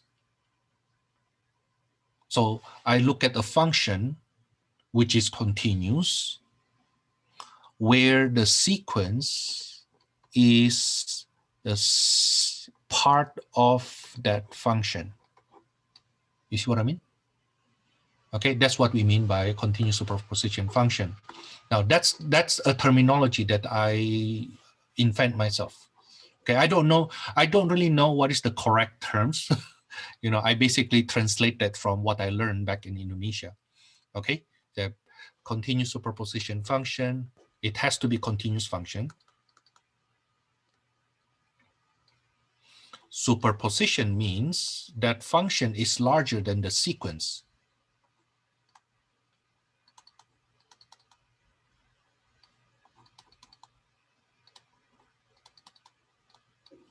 Okay, for example, number 50 is the sequence natural log of n squared over n convergent. Both of them goes to infinity, right? The top and the bottom. And the worst part is they are discontinuous everywhere. I think I want to use L'Hopital rule, but I cannot use L'Hopital rule on discontinuous functions, especially this is discontinuous everywhere. So what I will do is I will create a superposition function. So you define let fx equals to natural log of natural log of x squared over x for x greater equals to 1. Note that fn equals to natural log of n squared over n, which is the sequence. So the sequence is the subset of the function. Now then, the idea is if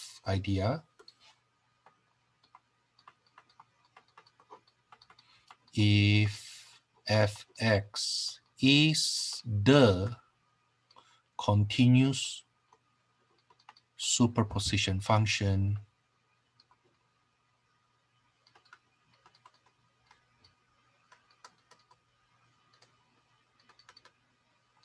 of a sub n and fx convergent to limit L, then the sequence is convergent to L.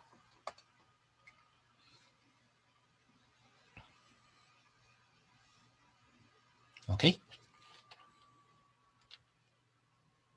I think I want to do the following first.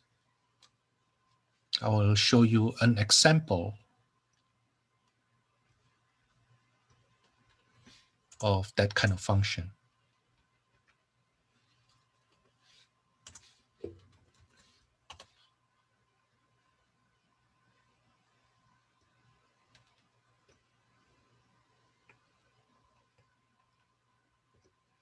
Similar to that.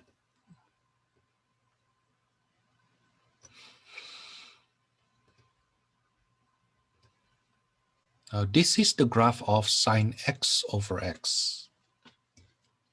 This is the graph of sine x over x. Now, if we talk about a sub n, which is sine n over n, then the first term will be here, second term here, the third term is here, fourth term here, fifth term here, sixth term here, and so on and so forth, right? Okay, notice that it is not perfectly alternating. Okay, but the amplitude gets smaller and smaller. Okay, basically, if the full superposition function is convergent to 0, then the part of that, we call that the sequence, in this case, must also convergent to 0. Is it okay? So if the continuous superposition function is convergent, then the sequence itself must convergent. However, the converse is not true.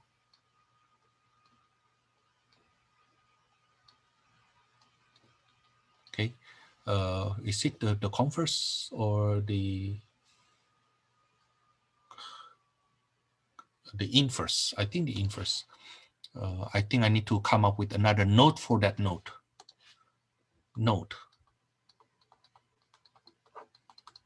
Simply because fx is not convergent does not mean, I think I want to say that simply because the superposition function is not convergent doesn't mean the function, the sequence itself is not convergent.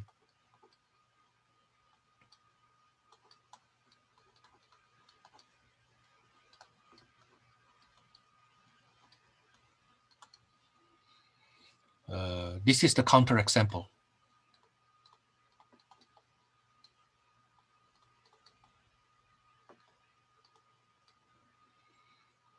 Sine n pi.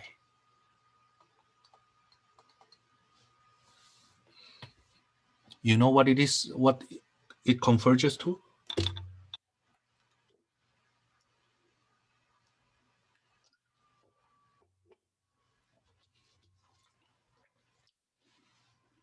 Sine n pi is actually 0 for every n. Right? Is it right?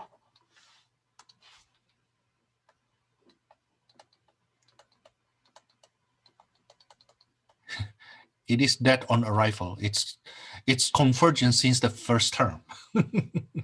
But when you look at the superposition function,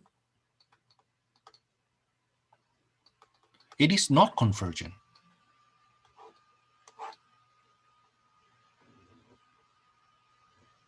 Right? It's not convergent. It just happened that the sequence for n always hits 0.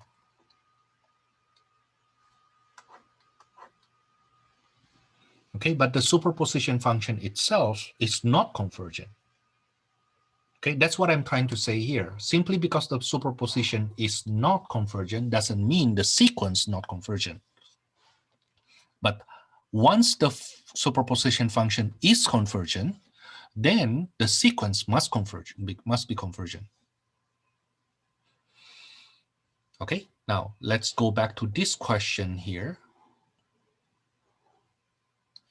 Let me steal it and go below.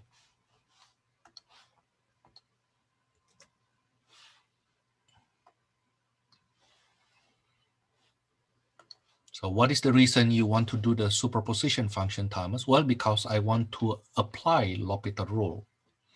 Limit x go to infinity of fx will be limit x goes to infinity of natural log of x being squared over x.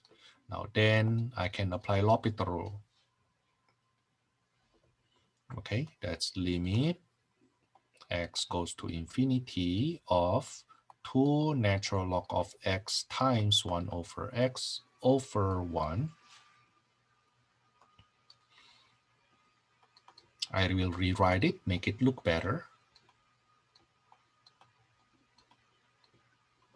And then I apply another L'Hopital rule.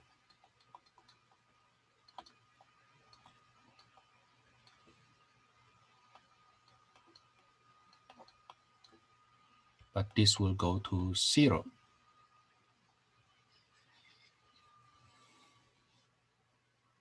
Okay, now because the superposition function is convergent, so the sequence natural log of n being squared over n also convergent to the same number, the same limit. Now, usually we use this if we need to use L'Hopital rule.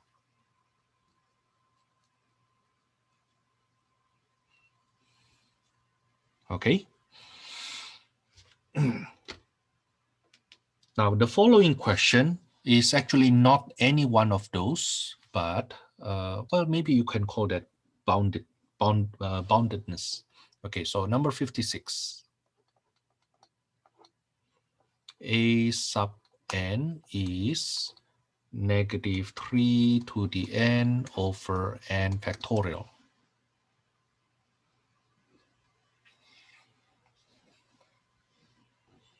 Is it convergent or divergent? Let's take a look on the absolute value.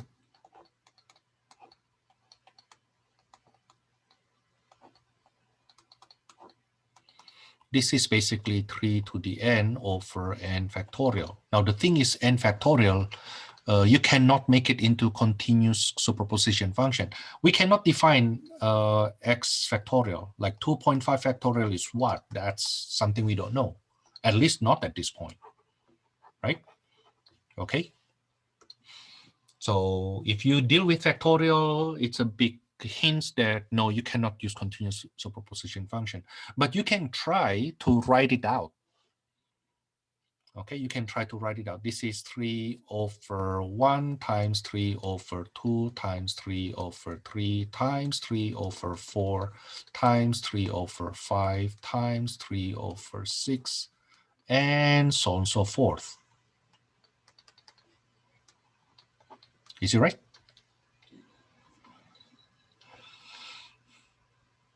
Okay, now notice that this is less than equals to 3 times 1.5 times 1 times 1 times 1 times 1,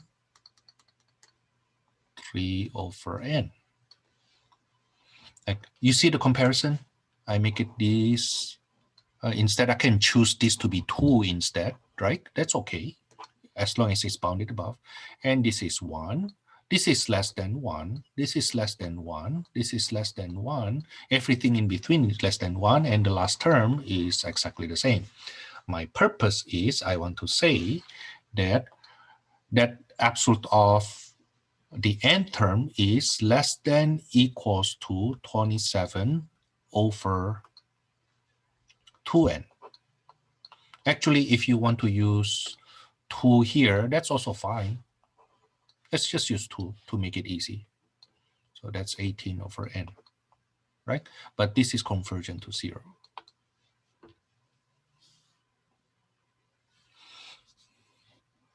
Okay, so the method I use here is actually squeeze theorem. Okay, I look at the absolute value and I'll bound it above by something goes to 0. Okay, so by squeeze theorem,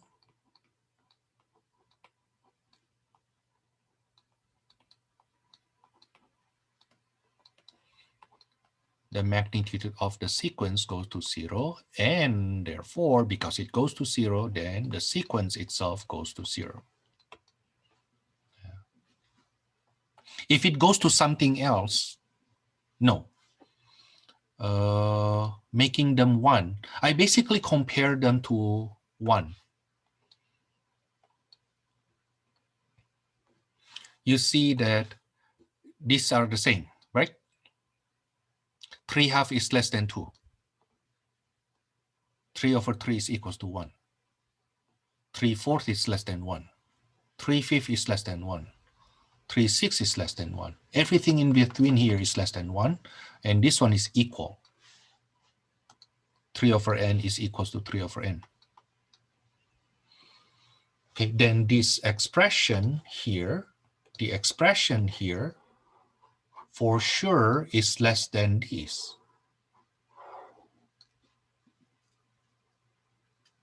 Does it make sense? Okay. So instead of dealing with all those nitty-gritty stuff, it's just bound it above. However much you multiply this, okay, I know for sure it will be less than equals to 18 over n. What happens if the n is really big, Thomas? Or just make it as big as you like. Doesn't matter. I mean, don't you think that we are so happy to know like somebody's working so hard and then still at the end it's just less than 18 over n, right? Okay, so it's like, but Thomas, this goes to infinity when n's going to infinity. That's right, this also goes to infinity. But when we look at them piece by piece, term by term, each term is actually bounded. And the product, therefore, is bounded, right? Okay. So -3 to the n over n factorial is convergent to 0. Let's do number 56, a similar one. I'm sorry, number 55. A similar one. A sub n equals to n factorial over 2 to the n. Now this is 1 over 2 times, you see on the top, that's basically n factorial means n times n minus 1 times n minus 2 times n minus 3 all the way to 3 to 1 over 2 times 2 times 2 times 2 times 2 times 2 times 2, like that, right? Okay, now then this is bounded above by, if you look at this, I will keep this the same. That's n over 2. Is it okay? Now, this guy here must be greater than 1. This guy must be greater than 1, must be greater than 1. It's up to here, greater than 1.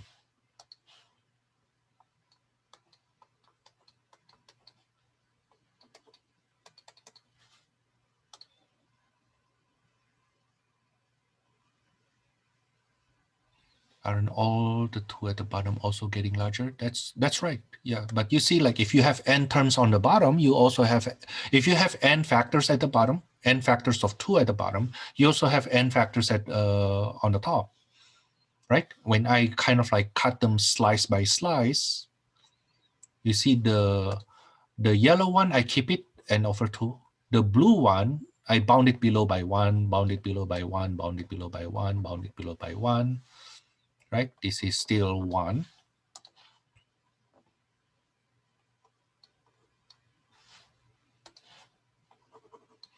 And the last one is just, I keep it as 1/2.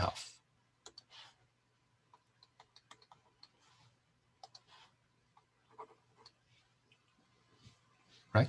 Which is equal to n over 4. But this goes to infinity.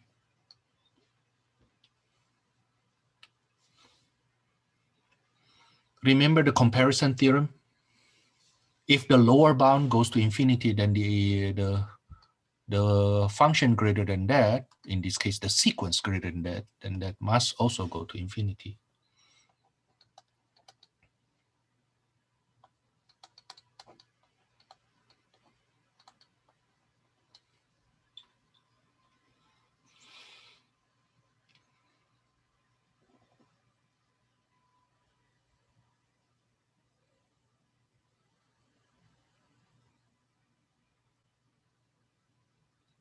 Okay.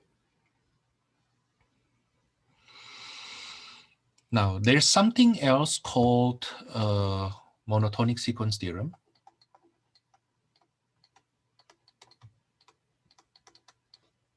The last technique, monotonic sequence theorem, it basically says the following. If a sequence is increasing and bounded above,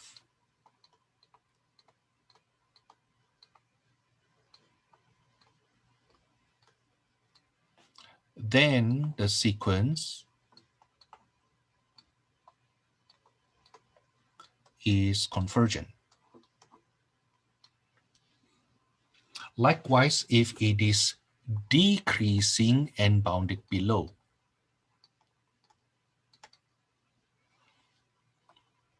So imagine if you have a sequence that is increasing, it is increasing, but at the same time, you know that it's bounded above. Then eventually, it will be convergent. Now, I'm not saying it will be convergent to the upper bound. No, no, no, no. The bound may be somewhere else, and it converges to somewhere else. But what we know is if it is increasing and bounded above, then eventually this sequence has no place to run away. It must go to a certain limit. Okay, likewise, if you have a sequence that is bounded below and that sequence is decreasing.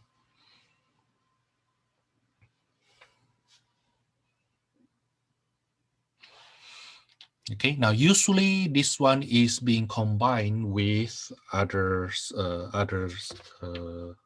technique. Let me see if I have such situation.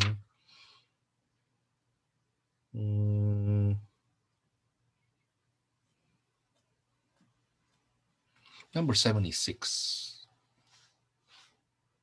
Number 76.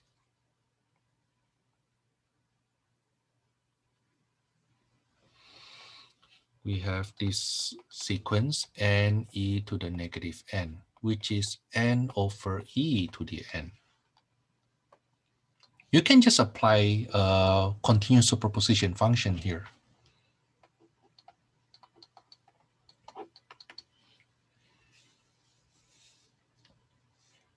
So the first method is let fx be x over e to the x for x at least 1. Okay, now then you apply the limit. Limit x goes to infinity of x over e to the x by L'Hopital rule will be limit x goes to infinity of 1 over e to the x, which is 0. Right? Okay. Actually, in between, I need to say something. I need to show that it is superposition function. Fn equals to n over e to the n equals to a sub n. So by continuous superposition function, then n over e to the n also converges to 0. Now that's the first method. The second method, you show that this function is decreasing. The derivative is e to the 2x e to the x minus x e to the x. That's 1 minus x over e to the x. And this is negative for x greater equals to 1. You see that? So this function is decreasing and it's bounded below. Right? Fx is at least 0, must be positive. Right? So it falls into that category if the function is decreasing and bounded below.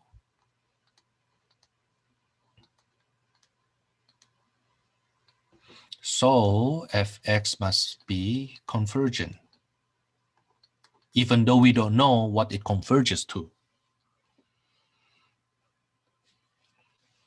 Okay, so monotonic sequence theorem only tells us if it is convergent, but it doesn't tell us it converges to what. The first technique I use here tells us it converges to 0. Right? The technique that we have here is not. But we know that if the superposition function is convergent, then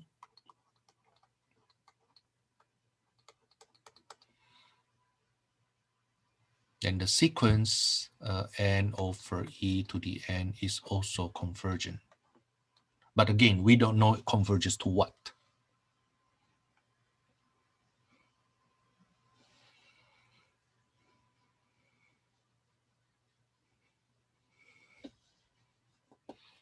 Okay, usually this technique,